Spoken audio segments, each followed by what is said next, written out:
aplauso para Rodrigo Martínez de Point9 Capital.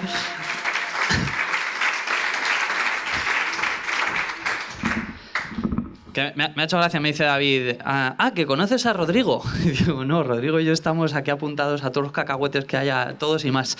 A ti te pagan por ello, a mí no tengo claro. Bueno, Rodrigo, como sabéis, trabaja en Point9 Capital, probablemente una de las empresas de capital riesgo, ahora mismo diría que mejor posicionada en Europa. De hecho, yo no sé si esto se lo conté a Pavel el otro día. Estaba hablando con Balderton Capital, ¿no? Y me dicen, no, nosotros es que nos fijamos mucho en lo que hace Point9 Capital a la hora de seguir la estrategia. Y digo, joder, fíjate cómo se han cambiado las tornas, ¿no?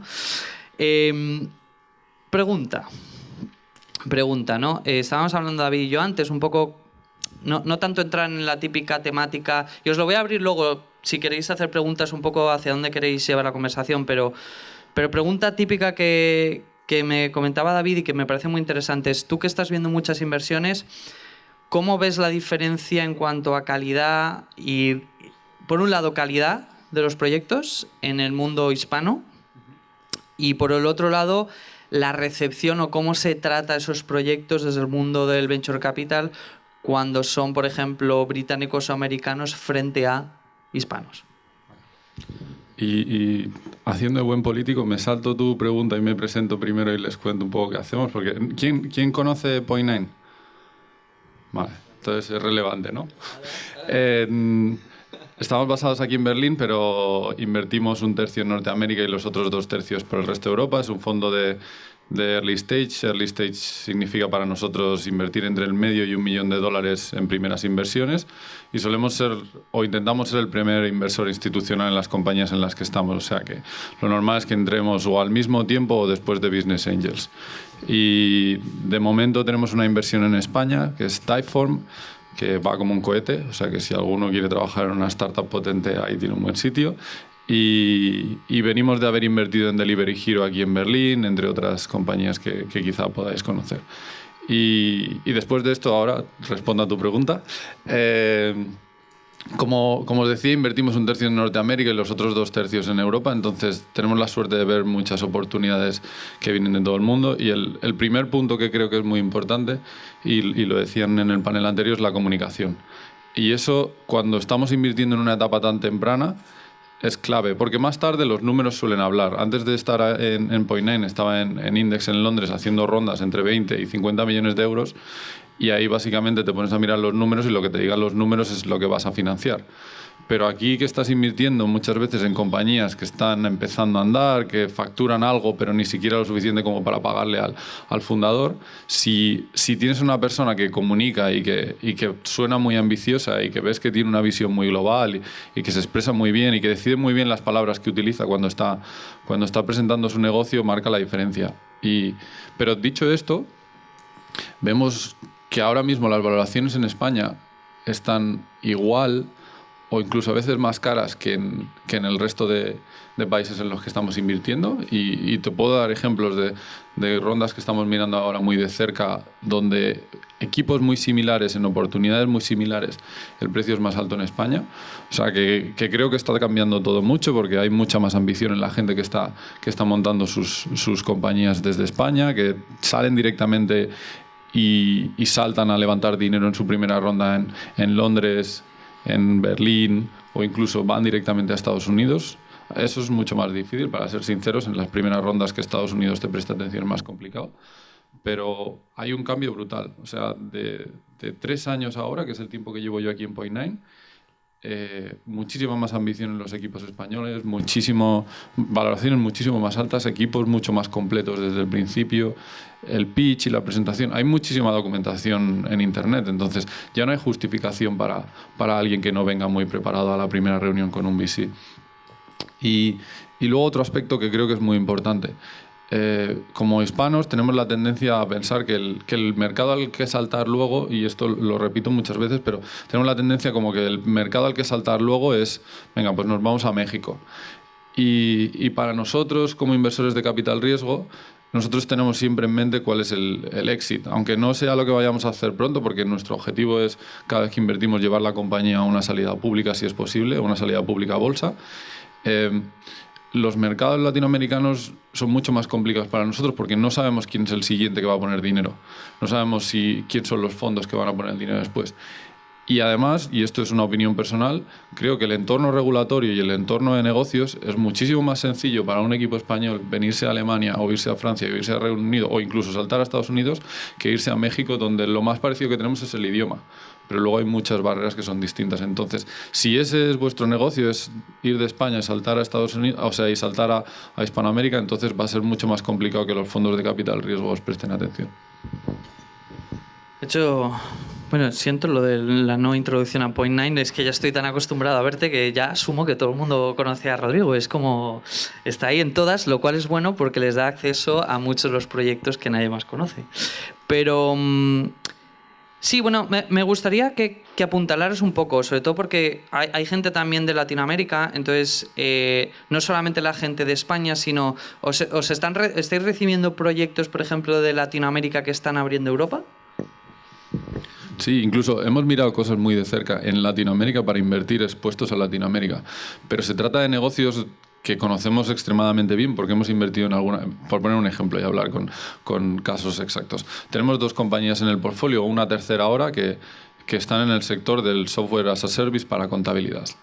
Y hemos mirado muy de cerca una compañía líder en contabilidad en uno de los mercados latinoamericanos. Es donde ya sabemos muy bien cómo podemos aportar valor a esa compañía y sabemos que en cada uno de estos mercados se puede hacer un gran player. Pero lo más habitual que nos encontramos nosotros es o un emprendedor que se va de Latinoamérica a Silicon Valley o a Nueva York y está levantando dinero, o un emprendedor que está en España y está levantando dinero para hacer un negocio global. Pero negocios que van a estar expuestos al consumo en Latinoamérica no suelen ser lo que nosotros... O sea, recibirlo lo recibimos, pero enseguida les decimos que creemos que no somos el inversor adecuado para esa compañía. Sí, de hecho me hacía gracia que mencionaras en todos los sitios México y el tema del, en lugar de mirar a Europa, mirar a Latinoamérica, porque yo estuve hace un mes y pico en Ciudad de México. No sé si tenemos por aquí ProChile, ¿está por aquí? Estará, ¿no? Todavía no ha llegado. Pero nosotros estuvimos trabajando con ProMéxico y la verdad es que impresionante. Hablando de agencias gubernamentales y los accesos, impresionante la agenda que nos cerraron en México, a altísimo nivel, pero estuvimos hablando con muchos de los inversores ahí, gente que coinvierte con Caviades, gente que ha estado metido en Just Eat, México y en operaciones de Venture Capital español en México. Y yo lo vi dificilísimo. O sea, yo ya lo sabía, pero cuando estás ahí te das cuenta y dices, bueno, es que o vives aquí y te tiras mucho tiempo aquí para cerrar la operación o eso no sale ni de broma, por mucho que hables el mismo idioma, ¿no? ¿Cómo se percibe? ¿Cómo se percibe la marca hispana en el mundo del Venture Capital? A nivel de, o sea, ese rollo en los pasillos de, no, es que juego con los españoles, juego con los colombianos, juego con los mexicanos. ¿Cómo se ve eso? El otro día, en un comité de dirección de una de nuestras empresas, ha entrado un miembro independiente que es un fenómeno y decía, me quedé muy grabada esta frase, dijo que una marca, ya sea tu marca personal o la marca de tu empresa, es la conversación que tienen sobre ti la gente cuando tú no estás en la habitación. Me pareció muy interesante porque nunca lo había mirado desde esa perspectiva, ¿no? Siempre piensas que la marca es lo que tú le dices a la gente. No, la marca es lo que ellos opinan de ti cuando no estás tú delante. Y hay 2 o 3 cosas. En la marca hispana, para comenzar, ha habido un cambio brutal en los últimos 3 o 4 años. Yo cuando estaba en Londres recuerdo que era, no vamos a mirar nada que esté expuesto al consumo español. Y era literal. O sea, había compañías con un potencial extraordinario, pero que estaban únicamente expuestos al consumo español, y era no, porque no nos creemos que el consumo vaya a ser sostenible y no nos creemos que vayan a ser capaces de salir de España. En los últimos 3 o 4 años han llegado los fondos de Londres grandes que al final, si va a haber una gran compañía, vas a tener que levantar 20 o 30 millones en algún momento muy temprano. Y han llegado los grandes fondos americanos, o sea, los grandes fondos británicos, y han decidido que toman el riesgo de internacionalizar una empresa española, que es algo que antes no se lo planteaba nadie. O sea, nosotros incluso cuando miramos compañías en España, yo le pido a los emprendedores que desde lo más pronto posible la compañía esté en 2 mercados, porque quiero ver que son capaces de internacionalizar. Y llegó Axel primero y empezó a hacer el Wallapop y empezó a hacer una compañía tras otra en la que lanzaban en el mercado español, probaban que allí funcionaba y salían fuera. Y luego ha llegado Atómico y Acello Pantalen. Y van llegando uno detrás de otro, poniendo 20 kilos para una compañía española para que se salga fuera. Y eso no había pasado nunca. Eso es muy extraordinario, porque quiere decir que ya... Para nosotros, por ejemplo, cuando miramos marketplaces, que son negocios que por definición suelen abrir país por país, nosotros solamos darle 10 puntos más a un marketplace que está en Alemania o Francia o Reino Unido, porque son mercados grandes donde, primero, sabemos que hay un mercado lo suficientemente grande como para hacer algo grande en ese mercado, pero además porque sabemos que hay la financiación que te va a ayudar a internacionalizarte, etcétera, etcétera. Ahora, los inversores que realmente move the needle están dispuestos a poner dinero para que una empresa española se internacionalice. Y eso es un cambio brutal. ¿Pero qué se dice? Es que para mí no se dice nada, en el sentido de que yo hablo de una compañía o hablo de un emprendedor, no hablo de un conjunto de personas. O sea, te puedo decir, ¿qué se dice de París? Que hay muy buen talento a la hora de hacer negocios B2B. ¿Por qué? Pues seguramente porque tienen un montón de empresas grandes en las que la gente puede aprender, descubrir una oportunidad y lanzarse y montar un negocio B2B. ¿Qué se dice de Londres? Que en fintech son geniales. ¿Qué se dice de España? Pues no se dice nada en concreto. Se dice que hay 2 o 3 personas que están haciendo las cosas muy bien. Se dice que hay la gente en Barcelona que está haciendo marketplaces que lo hacen excepcional. Se decía que Madrid era únicamente un lugar donde se hacía e-commerce para el resto de España. Y luego sale la gente de CartoDB y monta uno de los mejores SaaS de Europa. O sea que no se puede decir nada porque tampoco hay masa crítica como para decir algo de España. Se dice de las personas en concreto que están haciendo grandes cosas. Es que a mí me pasa mucho que muchos inversores me dicen, ¿qué está pasando en España? O sea, ¿por qué nos llegan proyectos tan buenos? ¿Por qué nos empiezan a llegar cosas que antes no nos llegaban, ¿no? Y dicen, o te preguntan, ¿y estos tíos dónde los habéis tenido escondidos? De hecho, creo recordar que no sé si fuisteis vosotros cuando descubristeis a Typeform, me preguntaste, ¿estos tíos dónde han estado metidos? Y digo, pues 8 meses en una roca, en una cueva en Barcelona. Pero es una conversación que suelo tener yo bastante con la gente que se sorprende y, dice, y vuelven para más. Dice, no, volvemos porque hemos visto a veces oportunidades.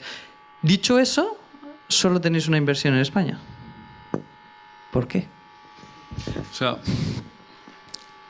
las compañías que salen en sí, o sea, al final una buena compañía sale o bien por serendipity, ¿no? O bien por suerte, porque hay un tío que se obsesiona con un problema de consumer y dice, oye, Airbnb, no llego a fin de mes, tengo aquí una habitación libre, ¿qué hago con ella? Pongo una cama hinchable y la gente resulta que se quiere quedar en esa cama hinchable.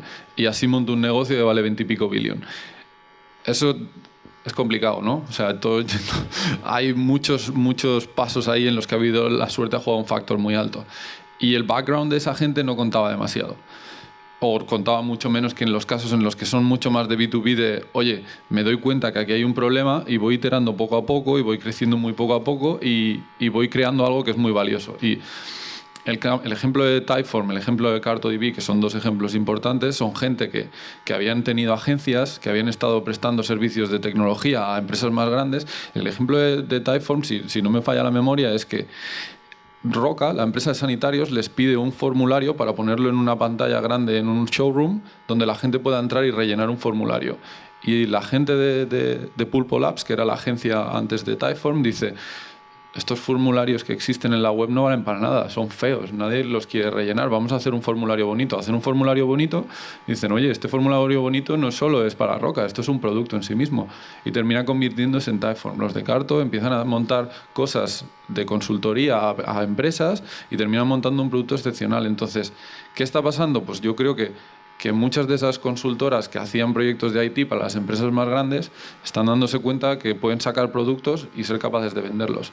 Y luego de ahí lo que pasa es que, pues, por efecto de imitación, hay otros que dicen, oye, estos tíos mira lo que están consiguiendo, igual esto de emprender puede ser un camino. Y salen de, pues, gente que ve a los de la nevera roja que luego deciden que se pueden hacer cosas como la nevera roja. Y en base a esas cosas es, creo, a lo que están saliendo cosas mucho más interesantes ahora. ¿Me dices por qué no hay más que hayas invertido? Es que nosotros vemos 6.000 compañías al año, invertimos en 14. Y vemos 6.000 compañías al año entre Estados Unidos, Europa, o sea que no es una cuestión de... O sea, que nos dice la gente en Berlín que por qué no invertimos más en Berlín y la gente en Londres de por qué no invertimos más en Londres. Es que invertimos en 14 compañías al año. O sea que... son pocas compañías como para que salgan muchas más en España. Dicho esto, estamos trabajando en cosas allí, así que... Eso suena que te voy a tener que dar un par de copas luego para que me cuentes más. Bueno, pues yo casi abriría ya directamente para preguntas. No sé si alguien tiene alguna pregunta en particular. Venga, me acerco. A mí me interesaría porque sí que a nosotros se pone en contacto mucha gente de España y nos preguntan cómo podemos hacer para hacer algo en Alemania o en general, y al final no son ideas en Alemania. Por ejemplo, me contactó una chica que quiere montar un negocio online de ropa de niños, ¿no? Es decir, ¿qué le puedo decir? Es decir, ¿cómo la puedo llevar hacia vosotros? ¿O cuál sería el es decir, ¿qué podríamos? Nosotros siempre buscamos una solución que podemos ofrecer a esta gente, que nos viene mucha gente. ¿Qué dirías? ¿Les oriento a la oficina comercial? ¿Les oriento a ti personalmente para que sea uno de los 14 o hagas 15? ¿O cómo podemos ayudar a esta gente? Hay un libro muy bueno que se llama Zero to One, que es de Peter Thiel, que fue fundador de PayPal, el primer inversor en Facebook, ha montado Palantir, o sea, es un tío excepcional, y siempre dice que le pregunta a todo el mundo que cuál es tu secreto.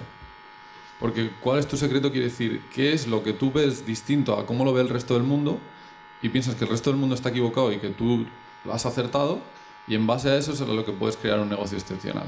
Entonces, negocios de ropa para niños, de segunda mano, de primera mano, marketplaces, hemos visto a patadas. Y es muy complicado tener un secreto ahí, porque hay muchísima gente experimentando el mismo problema y muy poca gente con un background único.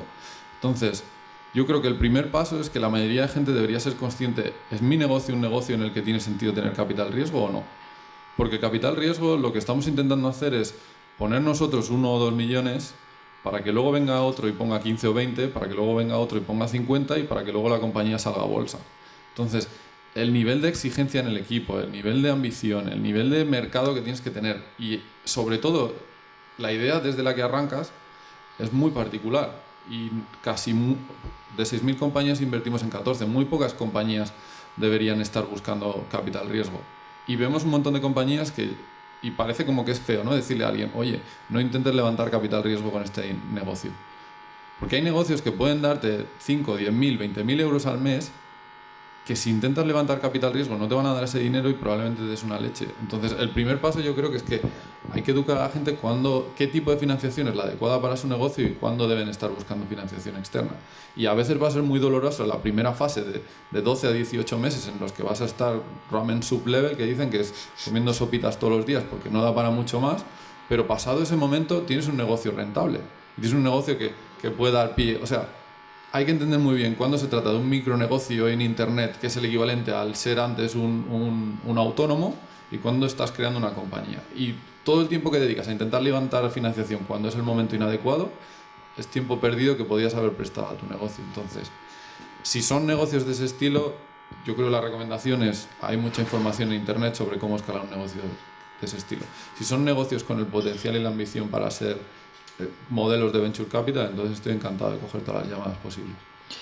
De hecho, yo siempre lo digo, a mí me encanta hablar con Rodrigo porque para mí debe ser de los mejores venture capital que hay ahora mismo en Europa. Siempre honesto, es brutalmente eficiente, también os lo digo. O sea, lo primero que hace es mirar los números, y si no, y te tiene que mandar a donde te tiene que mandar, te lo dice, ¿no? Esto no es para nosotros. Pero sí, es verdad que ha surgido aquí algo que creo que es importante y que cada vez estoy viendo más, y es que hay como una escisión muy importante entre venture capital y otros negocios, y parece que otros negocios nadie quiere tocarlos ni con un palo. Y a veces me parece como muy duro, ¿no? Es decir, a ver, eso es un negocio y hace dinero, y probablemente en una escala temporal más larga hará mucho dinero. Y como que la gente directamente se desentiende. O sea, es decir, esto no es venture capital, no es invertible a escala, paso de ello. Entonces, no sé qué opinas al respecto. O sea, al margen de quitarte un poco el sombrero de ahora de VC, sí. ¿Y qué hacemos con esos proyectos? Es una discusión que tenemos muy a menudo, porque ahora o sea, el coste de montar un negocio en Internet cada día baja más. O sea, en un fin de semana puedes montar un negocio que el lunes empiece a darte dinero. Entonces, ¿Eso implica que muchos de esos negocios sean financiables por venture capital o no? Pues no necesariamente. O sea, hay negocios que se montaron un fin de semana. Talkdesk, una de las mejores compañías de software en Europa, la montaron durante un hackathon en Portugal, y ahora es probablemente, si no la mejor, una de las que más rabia nos da no haber podido invertir. La diferencia, yo creo, cuando tenemos este tipo de conversaciones es que cuando alguien montaba una panadería antes, pues o bien tenía unos ahorros o bien le pedía dinero a su entorno, pero les pedía dinero en un formato de préstamo. No les vendía que iban a ser multimillonarios por los dividendos de la empresa, de la panadería. Y montaban esa panadería, la arrancaban, y la panadería tiene una ventaja frente a los negocios de Internet, que es que la ubicación te da un poder. En Internet tu ubicación vale muy poquito, porque un tío que está en India traduce la web al español, empieza a poner un poco de dinero en AdWords e intenta competir en el ranking de SEO y te puede fundir. Entonces, no sé muy bien quién es el que va a querer correr ese riesgo de tener estos negocios tan vulnerables, porque el negocio de la ropa de segunda mano, pues a lo mejor es menos vulnerable si los costes de transporte son altos y hacen que al menos tengan una zona protegida. Pero hay muchos negocios de estos que van a ser muy vulnerables a la competencia, y que si alguien se fija en ese mercado va a poder competir contigo, mientras que en las panaderías, pues normalmente si ya hay una en el barrio, no hay un tío que coge y se pone al lado de tu local, porque entonces eso implica... Los hay. Y ha pasado. Con las farmacias y este tipo de los cosas. cajeros automáticos. Sí, pero que hay algo de defensibilidad en el mundo offline por el hecho de dónde estás ubicado, y en el mundo online no hay ubicaciones. Entonces eso hace que sea muchísimo más arriesgado correr el riesgo de financiar un negocio así. Más preguntas. Ahí está. Que no se diga que somos extranjeros. Que los científicos no se interesan por la innovación. Bueno, yo soy Guillermo Orts, el coordinador científico de FCIT de la Embajada. Es una pregunta a lo mejor un poco naif, pero el Venture Capital siempre tiene como fin, como has comentado ahora, salir a bolsa, ¿no? Poner primero el millón, después 15 y después... Porque claro, un científico en realidad a lo mejor quiere innovar, ¿no? A lo mejor hay científicos que quieren incluso hacer crear una gran empresa, ¿no? Lo que pasa, al final, invertir en bolsa a lo mejor va un poco en contra de los principios de algunos científicos, ¿no? Me explico, ¿no? Si tú quieres curar la malaria y tienes una vacuna, a lo mejor no quieres al final que tu empresa que fabrica esa vacuna salga a bolsa, ¿no? Quiero decir, por eso hablo desde la ignorancia. El Venture Capital tiene como final llegar a bolsa, es imprescindible. Te explico un poco cómo funciona nuestro negocio. Nuestro negocio es, nosotros cada 3 años podemos estar vivos o muertos, porque cada 3 años vamos a los fondos de pensiones y les decimos: danos 50 millones de euros que te los vamos a gestionar durante los próximos 10 años con la promesa de que te vamos a devolver 3 o 4 veces el dinero que nos has prestado, y así tú dentro de tu portfolio de inversiones, dentro de un fondo de pensiones, tienes un porcentaje muy pequeño de dinero que va a cosas de muy alto riesgo. Esas cosas de muy alto riesgo pueden darte muy alta rentabilidad. La mayoría del dinero en un fondo de pensiones obviamente no va a Venture Capital. Entonces, para nosotros que podamos devolverles esas 3 o 4 veces el dinero que nos han dejado, necesitamos que alguien nos compre. Y hay dos caminos principalmente para que nos compren. O bien se vende la compañía a otra empresa, imagínate el caso de WhatsApp, ¿no? El primer inversor que entró ahí puso dinero y luego lleva a Facebook y les compra por 20 y pico mil millones. Y ese hombre luego da un porcentaje muy alto de ese dinero para pagar a sus primeros inversores, y otro porcentaje es lo que da el Venture Capitalist. Ese es un camino para encontrar liquidez. El otro camino para encontrar liquidez es salir a bolsa. Y el hecho de que la compañía salga a bolsa no tiene por qué significar que el dueño de la empresa que resuelve la malaria vaya a perder el control de su compañía. O sea, Mark Zuckerberg, si no me equivoco, a través de un montón de clases de acciones y de acuerdos de accionistas, aun teniendo el 50 o menos del 50% de la compañía, aún tiene el control sobre todo. O sea que al final salir a bolsa puede parecer como algo muy capitalista y que puede ser muy negativo para tu negocio. Salir a bolsa lo que implica es que la gente que tiene acciones de tu empresa las puede vender y comprar cuando quieran, y que cuando tú necesitas dinero no tienes solo por qué acudir a la deuda bancaria, sino que también te puedes financiar en los mercados de capitales. Dicho eso, yo creo que en la parte científica, por ejemplo, en España hemos visto un caso no hace mucho de una empresa de biotech que vendió su molécula. Es decir, en la parte más científica generalmente lo que se da son adquisiciones. Es decir, una farma que compra la investigación o que compra al equipo de research o la molécula patentada o lo que sea, ¿no? Entonces, ahí salida a bolsa de, por ejemplo, biotech, nanotech y cosas así son más raras.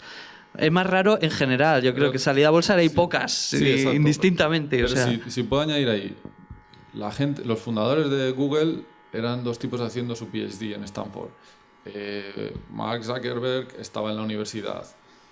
Bill Gates estaba en la universidad. O sea que el hecho de que estés investigando, y entiendo que el objetivo de la mayoría de los fundadores es resolver el problema, no hacerse rico por el camino, pero hay muchos que, o sea, la gente de Google, la historia dice que fue un venture capitalista el que les dijo, oye, tenéis el mejor algoritmo de búsqueda, ¿qué tal si ponemos aquí Sponsor AdWords? Y así crearon una máquina que es la que aún genera el 80 o el 90% de los ingresos de Google. O sea que estando obsesionado con resolver tu problema, si escuchas a tus inversores, que van a ser los que están obsesionados con hacer dinero, y entre los dos podéis trabajar juntos, se pueden crear grandes compañías. El problema nosotros lo tenemos cuando encontramos a alguien que está obsesionado con resolver el problema, pero no le importa un pimiento, hablando en plata, la parte del dinero. Ahí entonces nosotros no podemos trabajar. Sí, de hecho hay un pequeño matiz, y yo creo que si trabajas con científicos lo has visto mucho. Yo veo muchas empresas de spin-off científicas que lo que les preocupa es la tecnología, no la productización de esa tecnología. Entonces, cuando tú hablas con ellos les dices, bueno, pero esta tecnología es impresionante, pero ¿yo cómo puedo vender esto? Y te dicen, eso es tu problema, que eres el inversor, ¿no? Entonces, ese paso es lo que muchos inversores lo que le piden es al científico, es, no, tío, preocúpate por aplicar un problema. Y una vez que lo tengas aplicado a un producto, pues ya te ayudamos, ¿no? Más preguntas. Los que han levantado la mano que querían dinero al principio. Que no se diga que esto yo lo digo en un auditorio con alemanes y nadie levanta la mano. Lo digo en Polonia y nadie levanta la mano. Por favor, no me dejéis mal. Ahí estamos. Y un par de preguntas que tienen que ver solo indirectamente contigo. Primero, en el tema lo que ha pasado ahora, el Brexit, en un momento determinado, en temas de fintech. Aquí ha habido, en Berlín se ha dicho, Londres se ha suicidado, Berlín es la nueva capital de fintech. ¿Habéis visto algo vosotros en tema, el efecto que puede tener eso, en efectos de posibilidades de atracción de inversiones a Berlín o incluso a otros países como España, ¿no? Que tienen una tecnología y que tienen una fintech importante? Y la segunda, también relacionada con financiación. Hay un momento en el que los tipos de interés ahora están muy bajos, a tipos y que probablemente lo seguirán estando después del Brexit y de todas estas cosas. Esto en un momento determinado hace que fondos de pensiones y tal, que tienen rentabilidades garantizadas, necesiten meter pasta en cosas que dé más. ¿Eso lo habéis visto? ¿Creéis que va a ser una tendencia que va a surgir? ¿Esto puede hacer que esos que ponen los 20 millones después a vuestro 1 millón se incremente y que haya más posibilidades para financiar startups o no? ¿Cómo lo ves? La primera pregunta, o sea, y en España tenemos un entorno político complicado, entonces, por ponerlo... Qué bien hablas, qué bien hablas. Entonces, la incertidumbre es muy mala amiga de los negocios, y os puedo contar que sé de 3 compañías que, teniendo una ronda cerrada, firmada, los inversores les han retirado el contrato en Reino Unido. Porque es nueva incertidumbre, nadie sabe lo que va a pasar, nadie sabe cuánto va a durar esa incertidumbre, nadie sabe qué va a pasar. O sea, yo pongo medio millón o 1 millón esperando que otro venga y ponga 15 o 20. Y luego llega Boris. Y, bueno, eso es otro tema. O sea, luego, aparte de la incertidumbre, hay otros asuntos. Pero está creando problemas. Y hablaba ayer con otro inversor que me decía que estaban invirtiendo en una compañía en Reino Unido expuesta al negocio en Reino Unido en el que la divisa afectaba. Entonces, a esa compañía lo primero que han hecho es cambiarle la valoración de libras a dólares, lo cual 20 o 30% de descuento, y luego además le han aplicado un descuento extra porque ahora la compañía tiene muchísimo más riesgo que la que tenía hace 2 meses. O sea, yo como emprendedor de esa compañía salgo a la calle y le monto un follón a la gente que ha votado por el Brexit. O sea que la incertidumbre es mala consejera en los negocios. Por otro lado, yo creo que en el negocio en el que estamos nosotros, que es muy de fundamentales, es decir, yo en lo que estoy invirtiendo es... De hecho, el negocio de Venture Capital le suelen llamar alfa, ¿no? Porque no va con el mercado, que es beta, que se mueve con los ciclos económicos, sino que es totalmente, o debería ser totalmente independiente de los ciclos económicos. Entonces, para nosotros es un momento excepcional para invertir en Reino Unido. Compañías mucho más baratas, con los inversores acojonados, sin querer tocarlas. Entonces, genial. Eso en cuanto a cómo ha afectado este cambio. En cuanto al fintech, de nuevo, nadie sabe lo que va a pasar, porque por ejemplo, muchas de las compañías dependen de una licencia subyacente bancaria y ¿va a haber un pasaporte europeo en esa licencia, sí o no? ¿Quién lo sabe? Porque está por regular. Entonces, yo soy un nuevo emprendedor que va a lanzar una compañía en fintech, mientras que la decisión número uno era hasta ahora irse a Londres directamente, y tenemos ejemplos de compañías o emprendedores españoles que han lanzado sus compañías en Londres directamente en fintech, porque era el sitio donde se podía hacer negocio más fácilmente. Ahora no lo tengo tan claro. Y los grandes bancos... Yo conozco varios ejemplos que estaban preparando desembarco en Londres y lo han cancelado Sí. para plantearse irse a otro sitio. Y los grandes bancos están planteándose, porque es lo que nos han comentado, si se mueven grandes partes de su equipo de Londres a Dublín o de Londres a Frankfurt. Entonces, si se te va ese pool de talento que había ahí enorme de gente en fintech y además tienes la incertidumbre, pues deja de tener tanto atractivo Londres. Entonces, no lo sé. Eso en cuanto a la incertidumbre, nadie tiene una respuesta muy clara a lo que va a implicar. Pero yo creo que va a haber más gente que se venga a Berlín. Y por desgracia no veo tan claro que, aunque estemos haciendo un esfuerzo desde España por intentar atraer a la gente, no lo veo tan claro, porque el entorno regulatorio no es muy bueno en España para las fintechs. O sea, os puedo poner un ejemplo con Datos, que es una de nuestras compañías que hace un arbitraje en depósitos, y al menos la última vez que hablé con ellos, el único país de Europa donde necesitaban una licencia bancaria para ese negocio era en España. Y eso es un problema, porque implica que un país con 40 millones de personas y con un nivel de depósitos significativo no podemos tocarlo, porque necesitamos comprar una ficha. Entonces, ¿que va a beneficiar a Berlín? Yo creo que al menos a corto plazo muy probable. ¿Que va a beneficiar a París? Puede ser. ¿Que va a beneficiar a España? No creo que tenga ningún impacto. Tengo curiosidad. ¿Gente de Madrid? ¿Levantarme la mano? ¿Madrid? ¿Barcelona? ¿Zaragoza? ¿Valencia? Bueno, también de Latinoamérica, ¿no? Sí, no, pero me refiero, es que estaba pensando porque el otro día me hablaban sobre convertir Barcelona o Madrid en el polo de atracción de la gente que se vaya con lo del Brexit. Y era por ver si hay más o menos igualdad. Pero Holby, otra empresa que toca temas fintech, Luis Calleja, que era el CFO, y me lo decía, dice, los países más complicados que hemos tenido lanzando en 40 y tantos países es España. Y luego, respecto a la segunda pregunta, que era mercado de tipos bajos, lo llevamos teniendo bastante tiempo ya, o sea que no es algo que... Y si miras la financiación de Venture Capital en Europa, hay un gran polo de capital que es una ONG, que es el Fondo Europeo de Inversiones, que es el que financia el 60 o el 70% de los fondos de capital riesgo. Incluido en Reino Unido. Sí, incluido en Reino Unido, que eso es otro aspecto que tendrán que ver cómo lo resuelven. Y luego, muy buena parte del resto del capital viene de high net worth individual, o sea, gente con mucho dinero, emprendedores que han hecho dinero, etcétera, etcétera. Pero al menos hasta donde yo sé, que no estoy tan cercano a esos números, el porcentaje de dinero que viene de inversores institucionales, ya sean corporates o ya sean fondos de pensiones, es prácticamente insignificativo. O sea que, porque no hay una, o sea, el inversor institucional lo que busca es que los retornos se repitan. Es decir, que tengan consistencia, que invierten en un fondo, en 3 de los fondos de esa misma empresa. Coin9 tiene 3, ¿no? Fondo 1, fondo 2, fondo 3. Y quieren ver que en los 3 fondos estamos dando 3 o 4 veces retorno todas las veces. Porque así ellos con confianza pueden seguir poniendo dinero en nosotros. La mayoría de los fondos en Europa, quitando los 5 o 6 que sobrevivieron la burbuja, tienen fondo 2, fondo 3. O sea, que no hay una trayectoria suficientemente grande como para que puedas pasar los controles de riesgos de una aseguradora o algo del estilo. Tenemos tiempo para una preguntilla más antes de irnos al coffee. A ver, que me voy para allá atrás.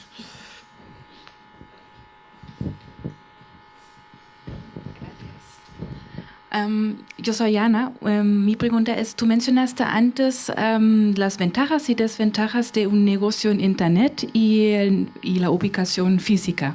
Y yo quisiera saber, ¿tú ves el futuro del trabajo del emprendedor o de los negocios en Internet o esto es como una gran burbuja y qué importancia tiene una ubicación física también para un negocio con una empresa que igual empieza en Internet y luego más adelante necesita igual un espacio físico y qué tiene que ver esto, por ejemplo, con una ciudad como Berlín.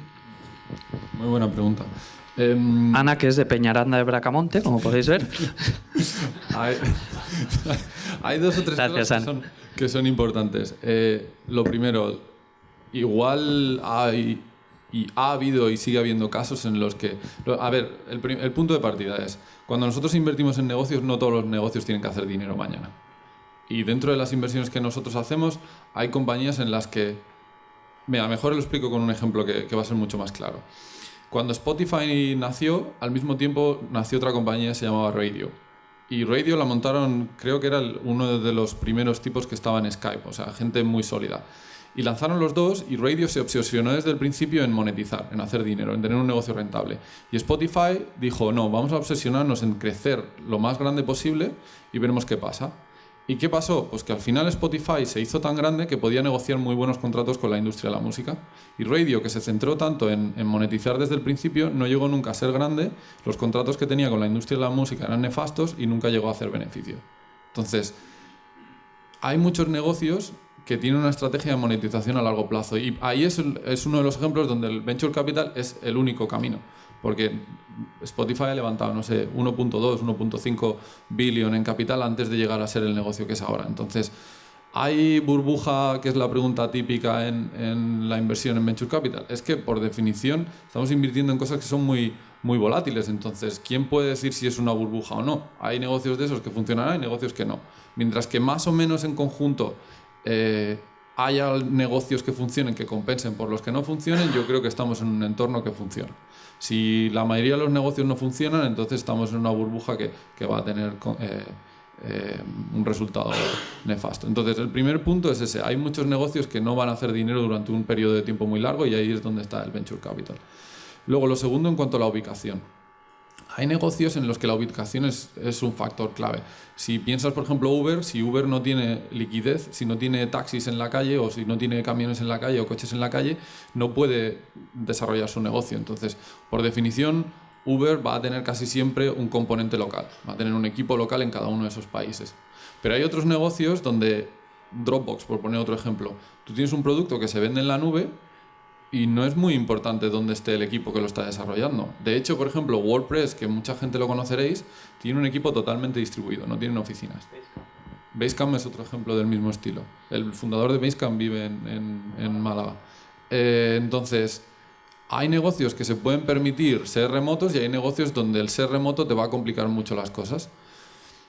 ¿Quién decide eso? Pues es una mezcla. O sea, nosotros vemos compañías que decimos, si estáis en remoto, añade mucho riesgo. Entonces, como estáis en remoto y añade mucho riesgo, necesitamos que la valoración sea más barata. Si hay compañías que es imprescindible... O sea, al final lo que nosotros pensamos es el juicio del emprendedor debe ser lo suficientemente sensato para decidir qué es lo que más le conviene a su negocio, porque al final es el que realmente está poniendo en juego todo su dinero y toda su carrera. Entonces, si el emprendedor es sensato y tiene buenas razones para ir en remoto o no, y en qué geografía y cuándo monetizar, pues nosotros estamos encantados de trabajar con él. ¿Alles good? Pues tenemos ahora momento coffee break, así que muchísimas gracias, Rodrigo. Gracias. Siempre un placer, ahí metiendo caña. Un gran aplauso.